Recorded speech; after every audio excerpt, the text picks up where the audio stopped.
میرے بھائیو، یہ جو قیامت ہے اس امت پر قائم ہوگی، یہ امت قیامت تک رہے گی۔ اس لیے آپ صلی اللہ علیہ وسلم نے ارشاد فرمایا کہ تمام نبیوں نے قیامت سے متعلق اپنی امت کو تفصیلات بتائیں۔ میں تمہیں وہ تفصیل بتائے دیتا ہوں جو مجھ سے پہلے کسی نبی نے اپنی امت کو نہیں بتائیں۔ علماء کرام تشریف رکھتے ہیں، ایک روایت ہے کہ ایک دن حضور علیہ السلام نے فجر کی نماز پڑھائی اور نماز کے بعد منبر پر تشریف لائے۔ آپ نے قیامت کے حالات اور واقعات سے متعلق اتنی گفتگو کی لمبی کہ ظہر کی نماز کا وقت ہو گیا۔ تمام تر صحابہ کرام اپنے تقاضوں کو دبائے ہوئے پیغمبر اسلام کی گفتگو سننے میں محو رہے۔ فجر سے ظہر تک، ظہر کی نماز کا وقت ہوا، آپ منبر سے نیچے تشریف لائے، نماز ادا فرمائی، دوبارہ منبر پر تشریف لائے، جہاں پر گفتگو کو چھوڑا تھا وہاں سے آگے اس کا آغاز کیا، حتیٰ کہ عصر کی نماز کا وقت ہو گیا۔ آپ صلی اللہ علیہ وسلم نماز کی ادائیگی کے لیے نیچے تشریف لائے، نماز پڑھائی، دوبارہ منبر پر تشریف لائے اور مغرب کی نماز تک بیان کیا۔ صحابہ کرام کہتے ہیں کہ اس دن فجر کی نماز سے لے کر مغرب تک پورا دن سوائے درمیان کی 2 نمازوں کے وقفہ کے پورا دن پیغمبر اسلام قیامت تک ہونے والے حالات اور واقعات سے متعلق علامتیں اور نشانیاں بیان فرماتے رہے۔ صحابہ کرام کہتے ہیں ہم میں سے جس نے یاد رکھا سو یاد رکھا، جو بھول گئے سو بھول گئے، لیکن اس کے باوجود جب ہماری زندگی میں کوئی نیا واقعہ ہوتا ہمیں یاد آ جاتا تھا کہ پیغمبر اسلام نے ارشاد فرمایا تھا کہ یہ بھی ہوگا، یہ بھی ہوگا۔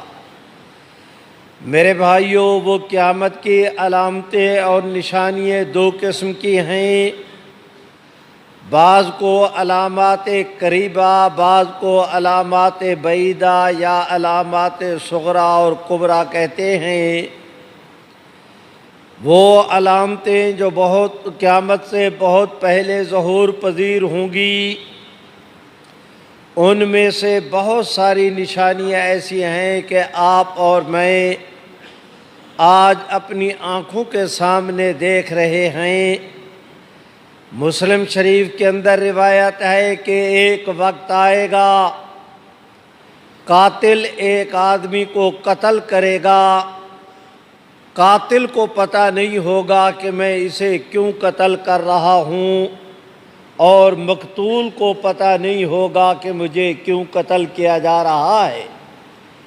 میرے بھائیوں، ہمارے ملک دور نہ جائیں، صرف ہمارے ملک میں پچھلے دنوں کراچی سے لے کر کہاں تک پورے ملک کے اندر جو قتل و غارت کی فضا شروع ہوئی، آپ سبھی دوست جانتے ہیں کہ اس کے اندر کتنے بے گناہ لوگ مارے گئے۔ قاتلوں کو بھی پتہ نہیں تھا کہ ہم ان کو کیوں قتل کر رہے ہیں، مقتولوں کو بھی کوئی پتہ نہیں تھا کہ ہمیں کیوں قتل کیا جا رہا ہے۔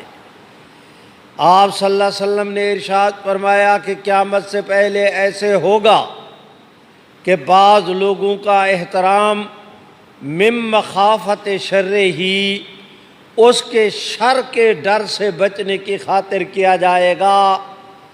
دل نہیں چاہے گا اس آدمی کے احترام کرنے کو، لیکن مجبوراً اس کا احترام کیا جائے گا کہ اگر میں نے احترام نہ کیا تو اس کے شر کا اندیشہ ہے۔ میرے بھائیوں، آپ نے ارشاد فرمایا کہ ایک وقت آئے گا کہ ان نوجوان اپنے دوست کی بات مانے گا، باپ کی بات نہیں مانے گا۔ ایک وقت آئے گا کہ اس زمانہ میں انسان اپنی بیوی کی بات مانے گا، اپنی والدہ کی بات نہیں مانے گا۔ فرمایا ایک ایسا وقت آئے گا کہ اس دور میں کوئی آدمی اگر گانے کی آواز سے بچنا بھی چاہے، جنگل، پہاڑ، دریا، وادی کے رہنے والا کیوں نہ ہو، بچنا بھی چاہے تب بھی وہ گانے کی آواز سے نہیں بچ سکے گا۔ یہ اور اس طرح کی 20 مثالیں ایسی ہیں جو حضور نے فرمائیں، آپ اور میں آج اپنی آنکھوں کے سامنے پورا ہوتا دیکھ رہے ہیں۔ میں آپ حضرات کی پوری دینی قیادت کی سرپرستی اور ان کی موجودگی میں عرض کرتا ہوں، آپ نے ارشاد فرمایا کہ ایک وقت آئے گا اذا تشبہ الرجال بالنساء والنساء بالرجال، ایک وقت آئے گا کہ مرد عورتوں کی شکلیں اختیار کر لیں گے، عورتیں مردوں کی شکلیں اختیار کر لیں گی۔ آج چلنے پھرنے کے، لباس کے اعتبار سے، کام اور ڈیوٹی کے اعتبار سے، وضاقتہ شکل شباہت کے اعتبار سے اس پر دلائل دینے کی ضرورت نہیں کہ یہ سب کچھ ہو رہا ہے کہ مرد عورتوں کی شکلیں اختیار کر رہے ہیں، عورتیں مردوں کے کام کو جھٹی ہوئی ہے۔ میرے بھائیوں، میں گزارش کرتا ہوں، یہ وہ علامتیں ہیں جنہوں نے قیامت سے بہت پہلے ظہور پذیر ہونا تھا، ہو رہی ہیں۔